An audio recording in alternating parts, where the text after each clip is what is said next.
What's up, everybody? This is Colin at Holistic Heritage Homestead, and today I'm going to be talking about one of my favorite topics, and that is my top 10 tips for beginner gardeners. Okay, so this is going to be geared to people that might be just getting started. Maybe you're 1, 2, 3 years into gardening, but there's a lot of information in here that some of us that might be intermediate or even advanced could really grab and hold on to, because I don't know about you, but I'm not perfect. I make mistakes all the time, especially when it comes to gardening, and I feel that the fundamentals are always good to review. As a martial arts instructor for a large portion of my life, I will tell you, any martial artist that's serious about their craft or their skill sets will always focus on the basics. The basics, the fundamentals, that's the foundation that's going to shape your intermediate and advanced development. So that being said, stay with me, hang with me. We're going to run through this, and this is just a guideline for you to research. Every one of these points could be their own video, okay? Every one of these points are only to point you in the right direction of what you should be researching.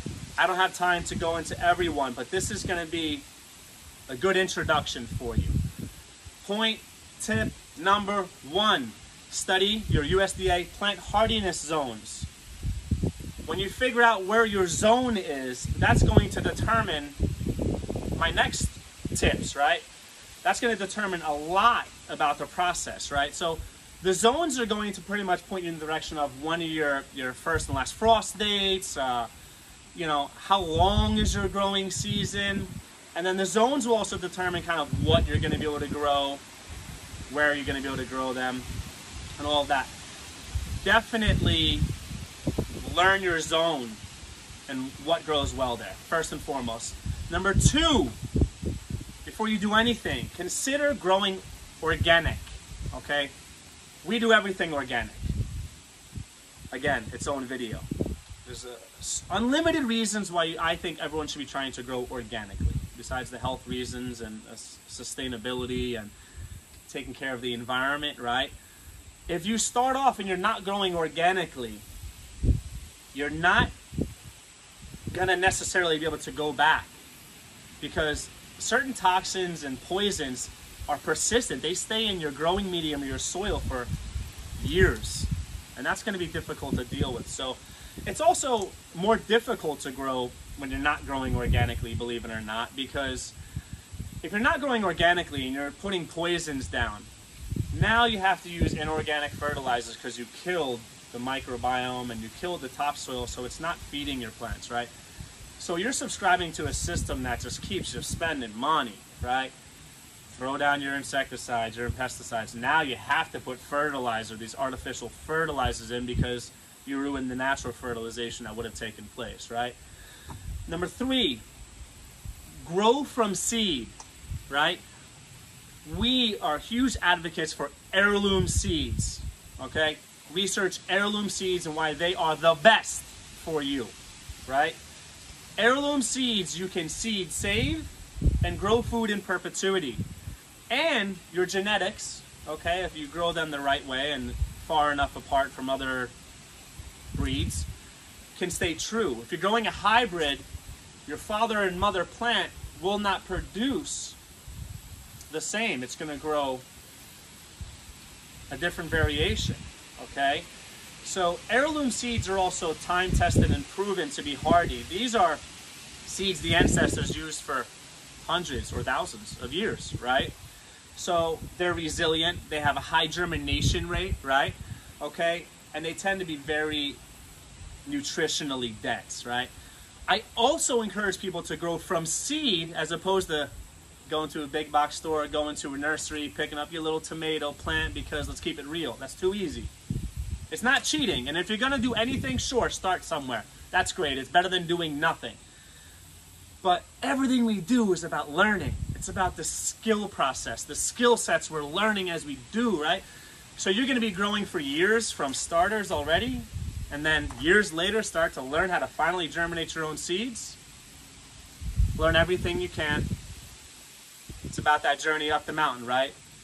Start from scratch, finish on your own terms. Learn everything you can. Start from seeds. You have control. You don't want to learn at a later date how to do that, right? Okay. Number 4, what to grow.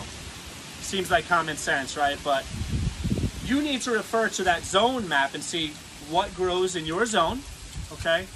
What grows in your region, your little microclimate, right? What's gonna grow there, right? You're also gonna look at what's native. You don't have to grow only what's native to your area, but I tell you, if you go with what's native and what's grown there forever, it's gonna make life easy on you, because these genetics and these seeds are already contoured and adapted to your environment. So you're gonna have success, right? And that's gonna make you motivated, right? When you see the fruits of your efforts, right? So consider researching some native plants to where you are. Another thing that's often overlooked is, what do you eat? It's fun to grow crazy fun stuff and exotic stuff, but grow things you eat, right? That's gonna save you money, right? It's gonna give you food that's way more nutritionally dense. If you look at some studies, your food that you grow on your own, if grown organically, can be, I've seen studies that show sometimes up to 800 to 1200% more nutritionally dense than their garbage counterparts, okay? So you're putting better food into your body, right? And you're also not wasting anything. You grow an exotic plant, and you're like, all right, what do I do with this now? I guess I'm giving it away. I guess I'm feeding it to the animals, right? Grow what you eat so you can help build up your pantry, right? That gets into food processing and storage, right? So besides what to grow, the fifth point is where to grow, right? And these are all opinions, right? But these are things that have worked well for us, and this is a lot of stuff that the elders have passed on to us, right? So number one, sun exposure. My young son even knows food, water, sun, the basics, right? You need sunlight exposure, and some plants can do okay in a shaded area, but more often than not, more hours in the sun is just going to produce a healthier plant, right? And produce more fruit and everything else, right? So you need to not just look it up and Google it. You need to observe how the sun moves across your property. Usually you want something that's south facing, right? It's good, east to west, facing the south. Full sun exposure, so you're getting as many of those early, midday, and later day hours from the sun as possible. Very important, okay? You want to have your garden close and convenient, right? You don't want to have it far off on the other side of your property where it's really difficult to get to, so you're less motivated to be there. You want something that you can see, so you can keep an eye on pests and predators, right? Maybe people, I don't know, just saying. You want something that you're going to constantly be around so that you're going to notice things and be encouraged to be doing it, right? And it just makes your life a lot easier, right? You want something that's close, so you spend more time in the garden, not getting to the garden, right? Another thing that's particularly important for us here on this homestead is you want to think about toxins and poisons. You don't want to grow, for example, again, no judgment, this is what we try to do.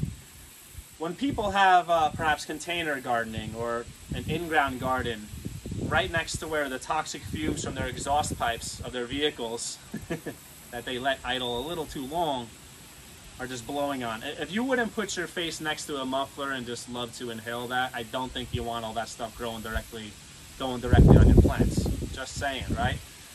I feel that closer to the house is nice, but no matter how good we try to be, there's always going to be poisons and toxins in this world we live in. Plastics are all around us. So I always feel there's going to be a runoff and a natural spray and different things that are getting around the perimeter of the home. So if you have an area where you're using cleaning agents or toxins or poisons, don't grow near there, right? You don't want to sabotage yourself that way. Another thing that's often overlooked, I've seen people set up entire gardens without thinking about this, is grow close to where you have water, right? I don't care, no judgment. If you're using a hose, great. You have a fancy water catchment system, awesome. You're using irrigation, using swales, whatever. Grow close to water. Save yourself some time. Save yourself a lot of headache and a lot of heartache, okay? Next point number 6. When? Right now. I'm like half joking about that, right? But you want to refer to your hardiness zones again, right? And as always, you want to maximize your growing seasons. Here in the Ozarks, we've got at least 2 to 3 full growing seasons, which is great, right? And you can grow a lot of different things, and some things you can grow for 2 full harvests, right? So sometimes you want to be able to start some things indoors, perhaps with grow lights, which is like an intermediate advanced thing, right? To prolong that, or to perhaps introduce those plants after you make them frost strong and you make them resilient, right? To better growing conditions than they're already well established, right? So you have to think about your timing. Like my wife, right? She's as the designer, she is a phenomenal project manager. There's nobody better at picking the proper timing for things. She knows what things have to be done in sequence and what things should be done concurrent or at the same time as other things to maximize our yields and our productivity. So spend a little time thinking about when, but if you start a little too early and your seedlings are missing that time to get outside, you could always put them into a larger pot until it is time, or do other things with them, which we'll cover in another video, okay? Now we got the what, we got the where, we got the when. How? Colin, how do I do this, right? I always recommend, again, we're starting with seeds. Start with seedlings in trays, okay? Or small containers, whatever you have available to you. You don't have to spend a lot of money. And I recommend, personally, I always grow intensely. I grow a lot in a small square footage because you're going to be able to eugenically select for the best seeds then. I could always thin the weaker ones, the ones that are spindly or not as strong or not as established. I could always thin those out, right? That's not a problem. That's a good thing, right? As I thin them, I could use them for mulch. I could feed them to my animals. I could transplant them into our chicken salad bar, which is another video we're going to cover another time, right? I could transplant them into another place to have an animal garden, just grow the rejects for the animals, right? So nothing goes to waste, right? But you could always do that, right? That's not a problem like that. And the next thing, my 8th point is prepare your growing medium. Again, this takes a little bit of project management. You want to think ahead of schedule. Technically, some of us are already thinking about what we're growing next year in the fall. Definitely in the winter, I'm doing soil preparation. My potting mixes, I'm amending them, right? You want to prepare your growing medium. If you're growing in the ground, you want to get your soil tested, right? At least for the basics. If you're concerned about toxicity, I highly recommend you can spend a couple more bucks, do your research as where. I think there's like extension officers who can put you in the right direction for that. Google, talk to people. You can test for heavy metals and salts, but at least get a basic soil test so you know where your control group is, where you're starting. So you can see all the progress you get when you watch this channel and you listen to these things and you apply these things, right? And see how your soil improves over time, right? And again, safety. You want to make sure you're not growing in a toxic medium. Prepare your medium. You can save a lot of money. We're going to have videos on how to prepare your own potting mixes, right? So you could save money by putting those ingredients together how you want them, what's good for you and the particular plants that you're growing. I recommend, and this has served me well, adding organic fertilizer to your growing medium immediately. In the medium that you're starting your seeds in ground and or in your containers. Why? Why, Colin? Well, when you're using organic and natural fertilizer, it's going to take more time than that synthetic garbage that's made in the lab that gives you instant growth. Sure, good things take time. Because when we add these all natural organic fertilizers, the microbiome, the bacteria, the protozoa have to still make that bioavailable, which is cool. It's kind of like a slow timed release nutrient delivery system to your plants, right? So I start immediately, and I also, it's kind of like, I guess it's analogous to a small child, you know. Our nutrition is always important, but it's even more important when we're babies and when we're growing and developing, right? It's very important. So You don't want to have your seedlings starting and then really need some nutrition that they don't have, and then later think that you're going to fix whatever problems or suddenly strengthen your plants. Give them the nutrition they need off the bat. I'm telling you, trust me, it will dramatically improve things for you. Okay, so once you have that going, you know, you could also work in your right mix of sand and silt and loam and clay. And you always want to have mulch ready. You don't need to buy mulch. We do very well with grass. You saw the previous video about remediation. Unlimited mulch on our property. Leaves. I like leaves more than straw. Straw is great, but straw is usually nowadays sadly full of horrible, persistent chemicals that will kill and destroy your garden for a long time. I'm not trying to use fear here, but that's a fact. You could destroy your garden for a long time if you're not using straw that is well-sourced and organic and ethically grown, right? So we like leaves. Leaves produce so many of the nutrients. It's nature's fertilizer, right? It's our seasonal fertilizer. Leaves are one of the best things you could ever use for mulch. You could always throw it into any growing medium, right? And you could always compost leaves. We prefer leaves personally. Number 9 is, I like to call this analysis paralysis. Sometimes I'm guilty of being a perfectionist when it comes to certain things, and it's horrible. No one's perfect. I'm never going to be perfect. And sometimes I get so caught up in trying to have everything figured out and everything lined up and everything picture perfect that I don't start. I don't do. I've learned that the movers and shakers in this world do. They do. In business world, we call that opportunity cost. If you spend the next year researching, great, you should.